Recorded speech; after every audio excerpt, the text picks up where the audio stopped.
ఆదికాండము 26వ అధ్యాయము మొదటి వచనం చదువుకుందాం. అబ్రహాము దినములలో వచ్చిన మొదటి కరువు కాగా మరి ఒక కరువు ఆ దేశంలో వచ్చెను.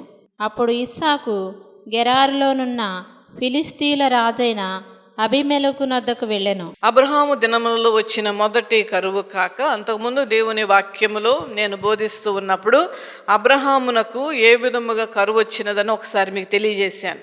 అయితే అబ్రహాము దినములలో వచ్చినటువంటి కరువు కాక ఇస్సాకు దినములలో కూడా మరలా కరువు వచ్చినది. కరువు వచ్చిందంటే అర్థం ఏంటంటే ఏది కూడా దొరకదు, తిండి తినటానికి కూడా సరిగ్గా ఉండదు. అది మనం ఎక్స్పీరియన్స్ చేయలేదు కనుక మనకు తెలియదు. కానీ మరి ఆ కరువు వచ్చినప్పుడు మరి ఎంతగా విలవలలాడిపోయి ఉంటారో ప్రజలు. అయితే అప్పుడు మరి ఇస్సాకు ఫిలిష్తీయుల రాజైన అబీమెలెకు నద్దకు వెళ్ళెను. ఫిలిష్తీయులు ఎవరు? ఫిలిష్తీయులు ఎవరంటే దేవుని బిడ్డలకు విరోధులు. ఫిలిష్తీయులు అంటే సాతాను సంబంధమైన ప్రజలు. ఆ రాజు దగ్గరికి మరి ఇస్సాకు బహుశా నేను అనుకోవడం ఏదైనా సహాయం చేస్తాడేమో, లేదంటే కరువు వలన కొంత బియ్యము కానీ గోధుమలు కానీ ఎవలు కానీ లేదంటే ఒక ఏదైనా బార్లీ గింజలు కానీ తినటానికి తిండి కానీ ఏమైనా ఇస్తాడేమో, లేదంటే ఏమైనా సహాయం చేస్తాడనేటువంటి ఉద్దేశంతో మరి ఫిలిష్తీయుల రాజు అయినటువంటి అబీమెలెకు దగ్గరికి వెళ్తాడు. అక్కడ ఎక్కడైతే వెళ్ళాడో, రాజు దగ్గరికి వెళ్ళడం అంటే మన ఇంట్లో ప్రవేశించడం కాదండి. రాజు దగ్గరికి వెళ్ళాలంటే ఇక్కడ గేట్ ఉంటే రాజు ఎక్కడెక్కడో కూర్చుంటాడు అనమాట. బహుశా నేను అనుకోవడం ఆ యొక్క గేటు దగ్గర వరకు వెళ్ళినప్పుడు అప్పుడే వెంటనే తండ్రి అయినటువంటి దేవుడు మేనిఫెస్టేషన్ అంటారు ఇంగ్లీష్లో, అంటే ప్రత్యక్షమయ్యారు.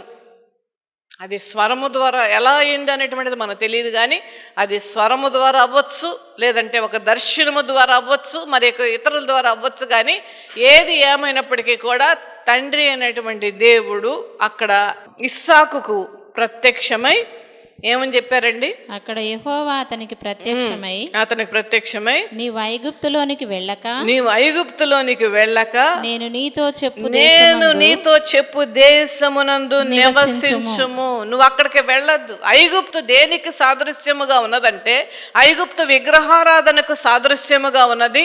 విగ్రహారాధన ఆరాధించేటువంటి ప్రజల యొక్క ఆచారాల యొక్క సాదృశ్యముగా ఉన్నది. ఐగుప్తు దేశమంతా కూడా దేవునిని నమ్మక ఆ యొక్క కనపడినటువంటి ప్రతి దానిని పూజించేటువంటిది. అందుకనే ఐగుప్తు మీదకి 10 తెగుళ్ళు వచ్చినప్పుడు ప్రకృతి మీద ఆ యొక్క జంతువుల ద్వారానే దేవుడు మరి ఆ యొక్క తెగుళ్లను ఐగుప్తు ప్రజలకు చవి చూపించారు. ఎందుకంటే కప్పను చూస్తే కప్పను ఆరాధిస్తారు. కప్ప అరిస్తే ఇది వస్తుంది, కప్ప పడుకుంటే ఇది వస్తుంది, కప్ప ఏడిస్తే అలా ఉంటుంది, కప్ప నవ్వితే ఎలా ఉంటుంది అనేటువంటి మాటలు పలికేటువంటి వాళ్ళు ఉన్నారు. నిజంగా ఇది చాలా విచారకరమైన విషయం. ఇది ఒక జాడత్వం రక్తంలో కూడా కలిసిపోయి అది వదలట్ల ప్రజలకు. దేవుణ్ణి నమ్ముకుంటున్నారు, బ్యాప్టిజం అనుభవానికి వెళుతున్నారంటే ఈ ఆచారాలు మాత్రం విడిచిపెట్టట్ల. అది తిన్నాం ఎందుకే వచ్చింది, అది చేసాం అందుకే వచ్చింది, పిల్లి వచ్చింది. అయితే దేవుని బిడ్డలారా, ఐగుప్తులోనికి నువ్వు వెళ్ళొద్దు. అబీమెలెకు రాజు దగ్గర నువ్వు వెళ్ళవలసినటువంటి పని లేదు. ఎందుకనగా నువ్వు మనుష్యులను ఆశ్రయించొద్దు, మనుష్యుల సహాయము నువ్వు కోరొద్దు. ఏసేపు అబీమెలెకు దగ్గరికి వెళ్ళి మాట్లాడకుండా ఆపేసి, అంటే అడ్డగించినట్లుగా మనం అర్థం చేసుకోవాలి. ఇక్కడ అడ్డగించి ఏమంటున్నాడండి? నువ్వు ఐగుప్తులోనికి వెళ్ళక నేను నీతో చెప్పుచున్న దేశమునందు నివసించుము. నేను ఎక్కడ చెప్తున్నాను నువ్వు అక్కడ నివసించు. ఈ యొక్క వాక్యంలో దయచేసి మీరు గమనించవలసినటువంటి విషయాలు ఏంటంటే దేవుడు ఎన్ని చెయ్యమంటున్నాడు, ఎన్ని చేయొద్దు అంటున్నాడు. దయతో గమనించండి, వాక్యాన్ని ఎప్పుడు ఆ విధంగా చదువుకోండి మీరు. అక్కడ యెహోవా అతనికి ప్రత్యక్షమై నీవు ఐగుప్తులోనికి వెళ్ళొద్దన్నాడు. తర్వాత నేను చెప్పు దేశానికి వెళ్ళమన్నాడు. ఈ దేశమందు పరవాసి ఉండమన్నాడు. పరవాసి ఉండమని అంటే టెంపరీగా ఉండమంటున్నాడు. పరవాసి అంటే అర్థం ఏంటంటే టెంపరీగా మాత్రమే అక్కడ ఉండు, పర్మనెంట్ ప్లేస్ నేను మళ్ళీ తెలియజేస్తాను. తర్వాత ఏమన్నాడు?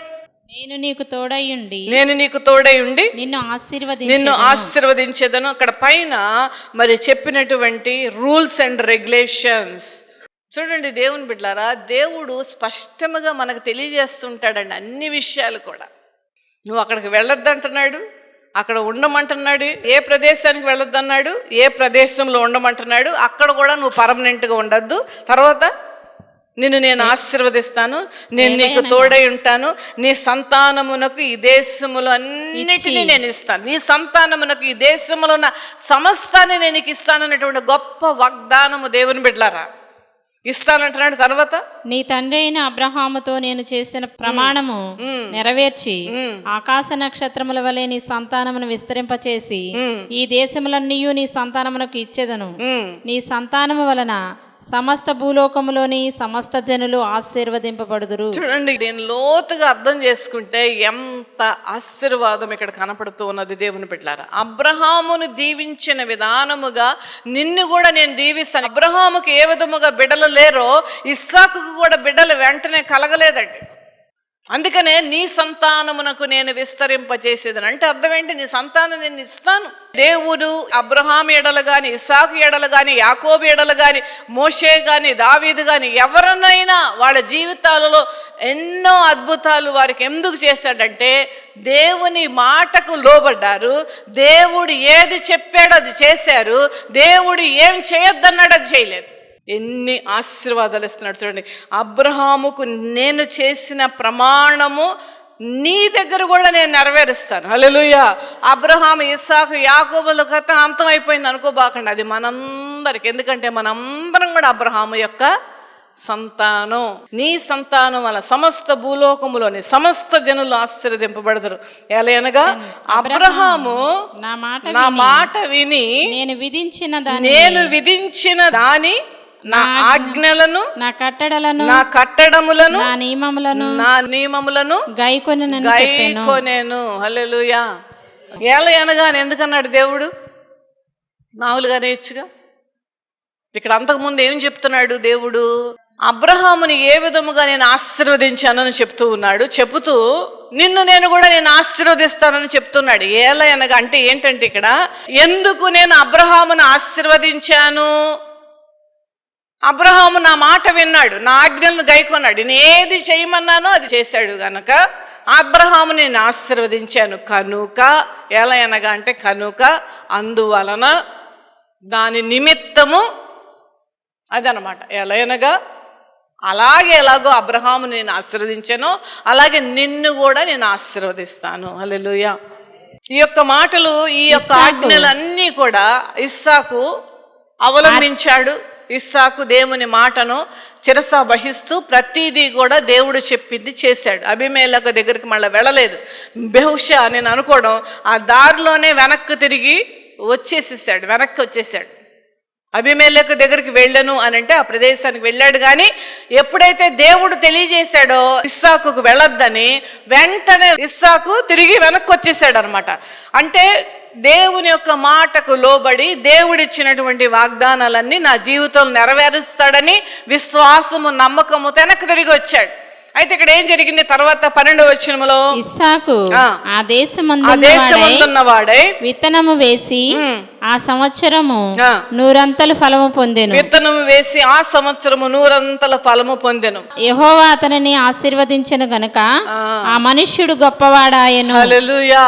యెహోవా అతనిని ఆశీర్వదించెను గనుక ఆ మనుష్యుడు గొప్పవాడాయను. ఎవరైనా భూప్రపంచములో మనుష్యులు అన్నటువంటి ప్రతి ఒక్కరు కూడా దేవుని వలనే ఆశీర్వదింపబడాలి, దేవుని వలననే దీవింపబడాలి, దేవుని వలననే స్వస్థపరచబడాలి, దేవుని వలననే కాపాడబడాలి.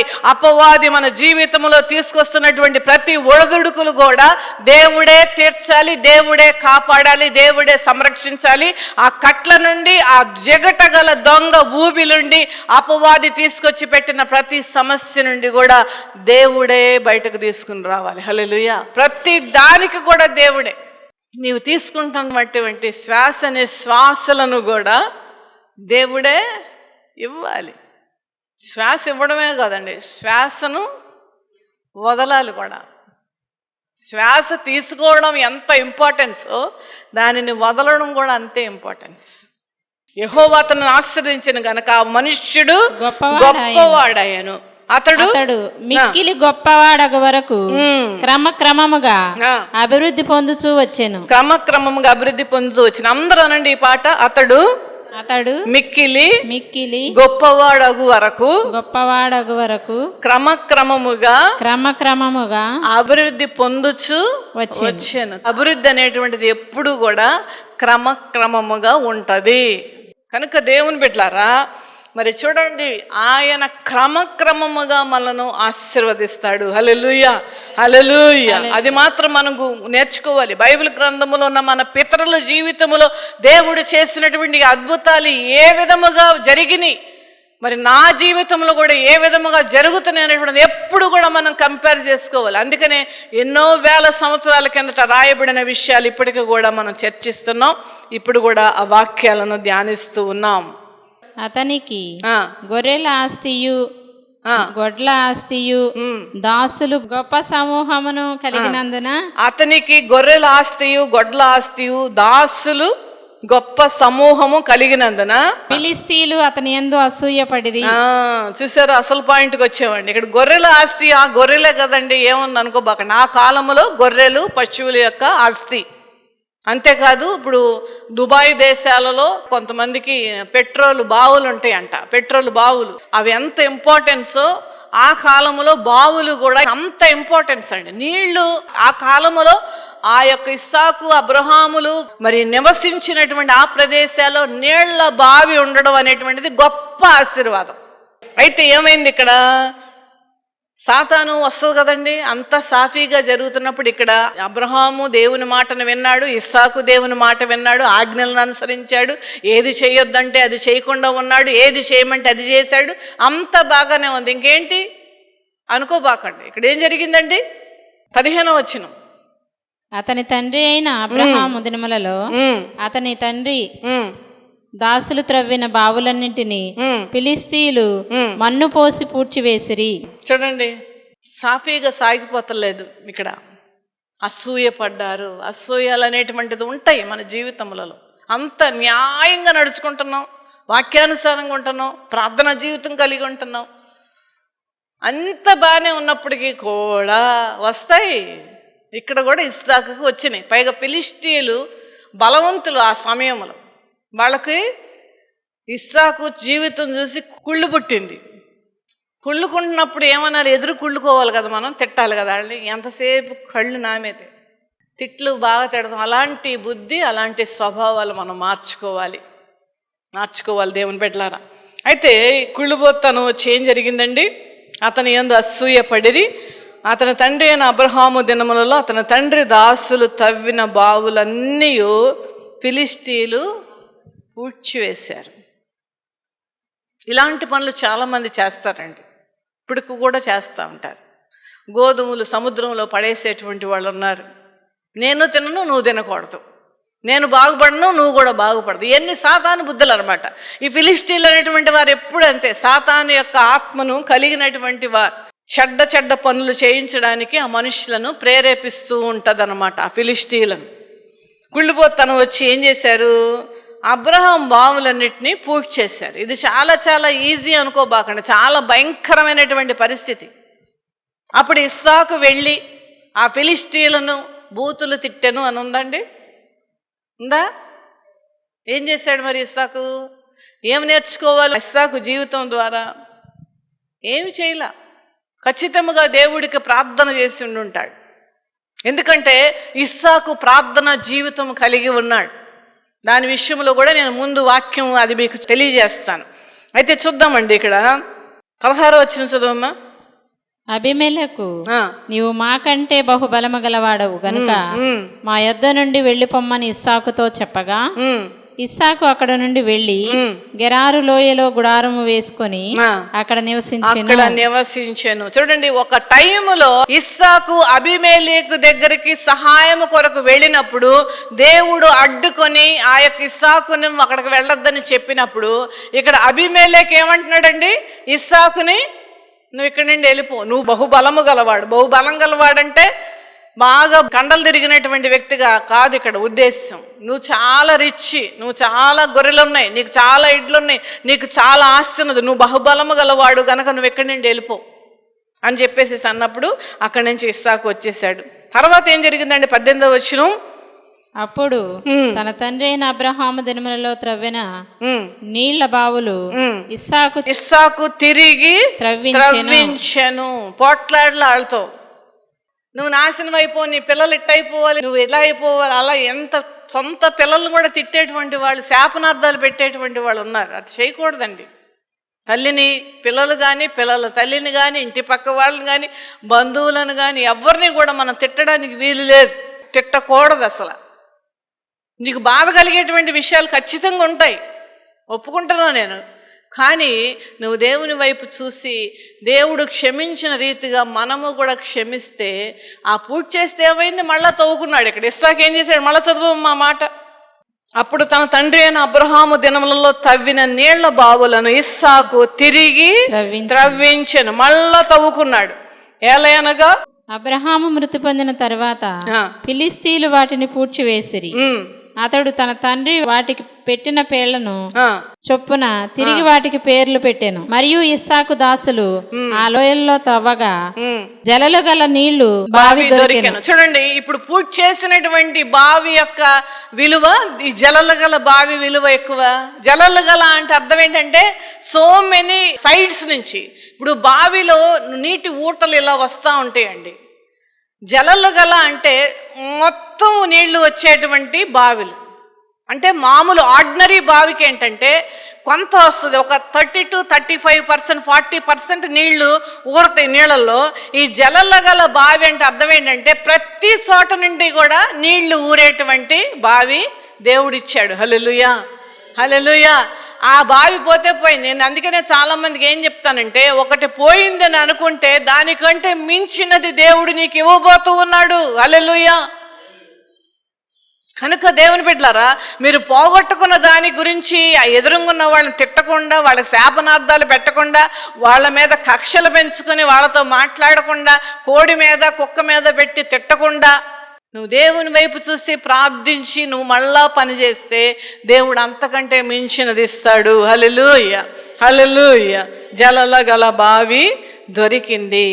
తర్వాత మళ్ళీ ఏం జరిగింది, ఇక్కడ ఇస్సాకు కాపురులతో జగడమాడారు.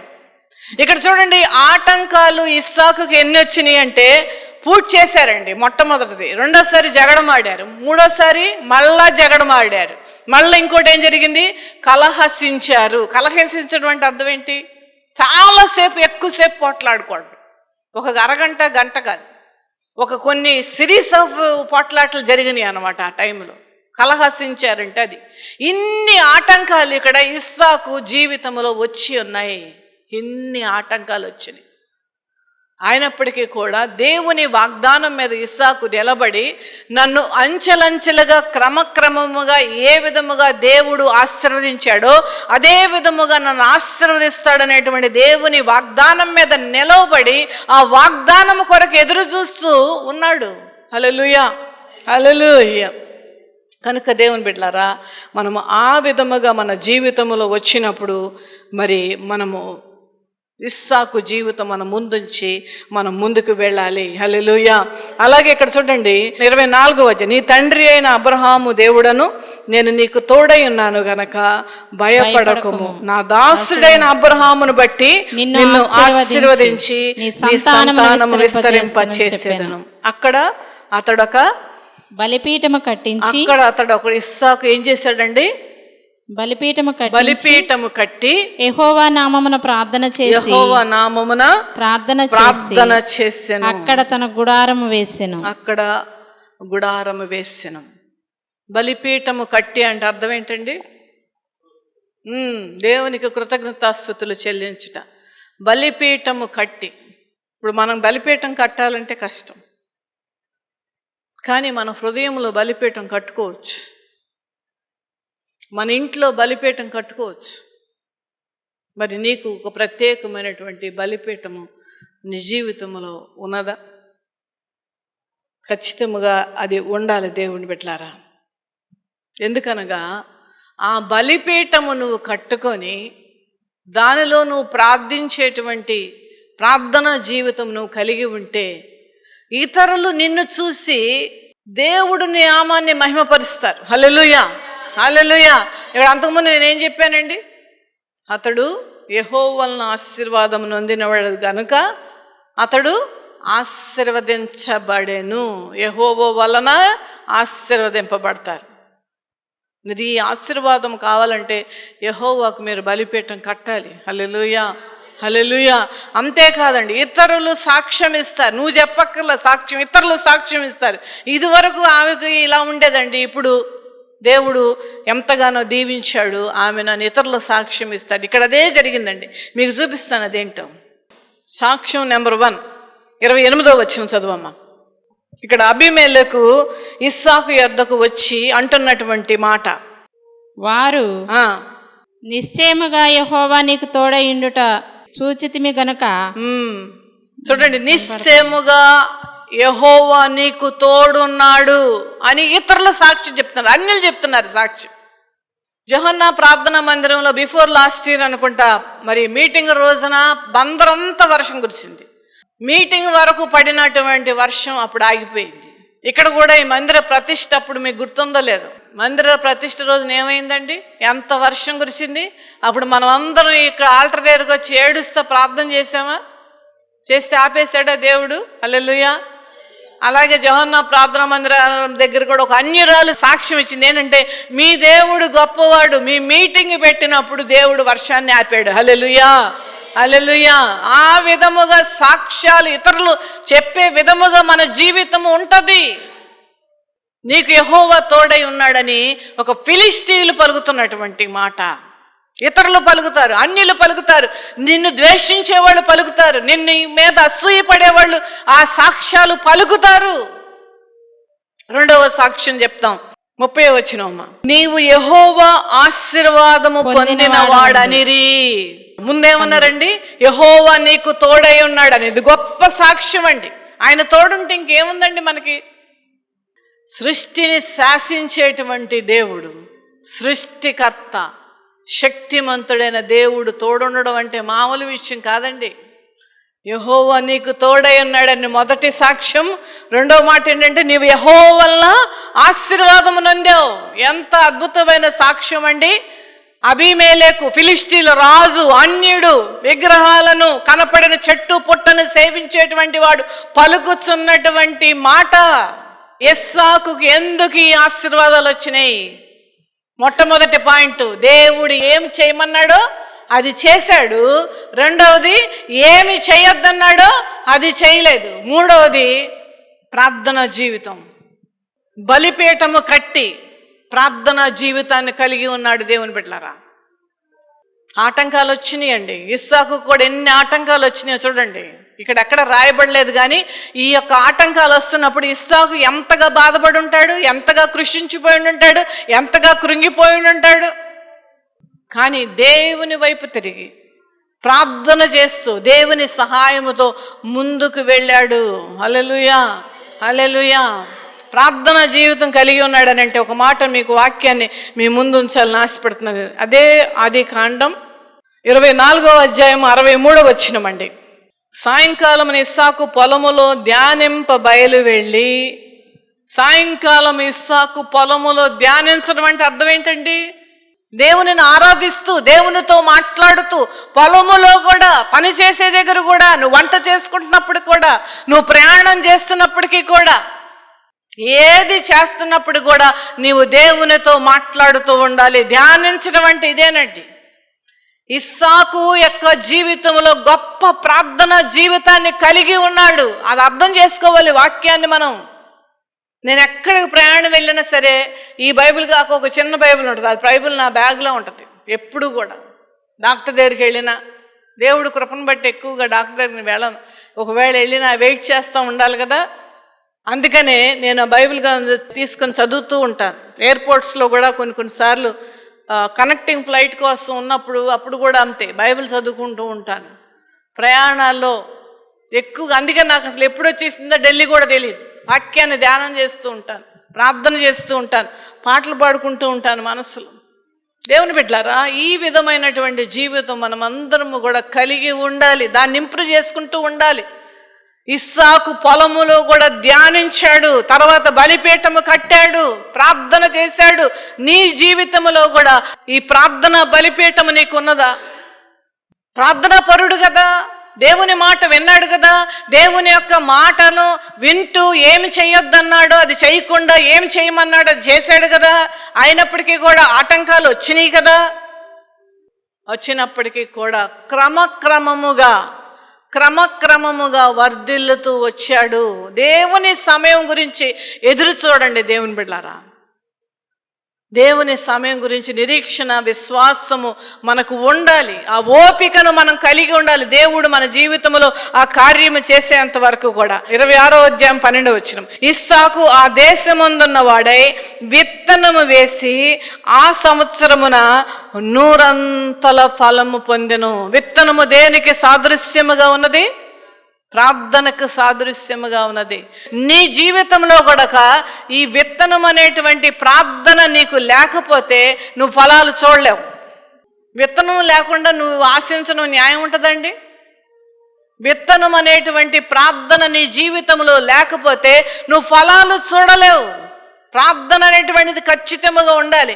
ఆ విత్తనము వేస్తే ఏం జరుగుద్దంటండి? ఇక్కడ 100 ఫలితం. హల్లెలూయా, హల్లెలూయా. 100 ఫలితం నీ జీవితంలో నువ్వు చూడాలంటే విత్తనం అనేటువంటి ప్రార్థన నీ జీవితంలో ఉండాలి. ఇది ఖచ్చితమండి. ఒకవేళ ఆ ప్రార్థనే నీకు తక్కువగా ఉంటే తక్కువ ఫలాలు వస్తాయి, నువ్వు ఎక్కువగా ఉంటే ఎక్కువ ఫలాలు వస్తాయి. అది నీ చేతుల్లో ఉన్నది. నీ జీవితమును, నీ కుటుంబాన్ని, నీ బిడ్డలను, నీ సమస్తమైన వాటి అన్నీ కూడా 100 ఫలితమును చూడాలంటే ప్రతి విషయములో నువ్వు బలిపీఠము నువ్వు కట్టి నీ ఇంట్లో కానీ నీ హృదయములో కానీ, ఇస్సాకు ప్రతి స్థలములో ఏ విధముగా దేవుణ్ణి ఆరాధిస్తూ ప్రార్థిస్తూ ఉన్నాడో అదే విధముగా ఉంటూ దేవుని మాటను వింటూ ముందుకు వెళితే నువ్వు 100 ఫలితాన్ని నువ్వు చూస్తావు నీ జీవితంలో. హల్లెలూయా. 100 ఫలాలను నువ్వు చూస్తావు. దానితో పాటు ఒక గింజను మన తోటలో మనం నాటామంటే అది ఎంతకాలం పడుతుందండి? ఇట్లా వేసి ఇట్లా రాగానే వచ్చేస్తుందా మొక్క? వస్తుందా? రాదు. దానికి ఏం చేయాలి? నీళ్లు పోయాలి, ఎరువేయాలి. ప్రతి దినం కూడా నీళ్లు వేస్తూ ఉండాలి. ఒకసారి పోసాక చాలే అని అనుకోకూడదు. ప్రతి దినము కూడా, ఎండాకాలం అయితే పొద్దున సాయంకాలం కూడా పోయాలి, ఎరువేయాలి. అంతేకాదు పక్షులు కానీ జంతువులు కానీ రాకుండా వాటిని కంచె వేస్తే ఖచ్చితంగా చెట్టు ఎదిగి ఫలాలు ఇస్తుంది మనకి. అదే విధముగా మన ప్రార్థన కూడా ప్రతి దినము కూడా అని చేసాం కదా, సంవత్సరం చేస్తున్నాం కదా, 2 సంవత్సరాల నుంచి చేస్తున్నాం కదా, ఇంకా ఆపేద్దాంలే అనేటువంటి యాటిట్యూడ్ మనకు ఉండడానికి వీల్లేదు. ప్రతి దినము మొక్కకి ఏ విధముగా నీళ్లు పోస్తామో అదే విధముగా మన యొక్క ప్రార్థన కూడా దేవునికి చేస్తే, ఆ విత్తనము మనం వేస్తే ఖచ్చితంగా 100 ఫలితం మనము పొందుకుంటాం. ప్రార్థనలో కూడా అదే విధముగా 100 ఫలితం మనం పొందుకుంటాం. అటువంటి కృప దేవుడు వాక్యమన్న ప్రతి బిడ్డకి అనుగ్రహించును గాక. Amen, amen.